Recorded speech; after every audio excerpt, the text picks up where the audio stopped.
ये जुल्म की इंतहा देखो चीज जैसे पाकिस्तान, मेरी एक बेवा औरत की आपसे अपील है, 70 साल साथ में एक माँ भी हूँ, घर पे मैं सोई हुई थी,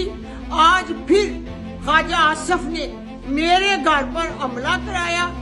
ये देखो मेरा दरवाजा तोड़कर मेरे अंदर दाखिल हो गए, मैं दरवाजा नहीं खोलती थी क्योंकि आगे भी ये लोग आए, इन्होंने मुझे जोर किया, मेरे सर से चादर उतारी, मेरे बाल खींचे, जो वीडियो सोशल मीडिया पर है आप वो भी सबूत देख सकते हैं। अब मैंने अपने इलेक्शन के कागज जमा कराने जाना है, ये मेरे अपने दिल की आवाज है, मैंने अपनी हदीस और सुन्नत और अपने कुरान के मुताबिक ये फैसला किया है। कोई मुझे जोर करके अपना टॉर्चर करके अपनी मनमानी नहीं मरवा सकता। देखो मेरे घर पे उन्होंने मेरी कमीज को फाड़ डाला, जो कुछ इन्होंने किया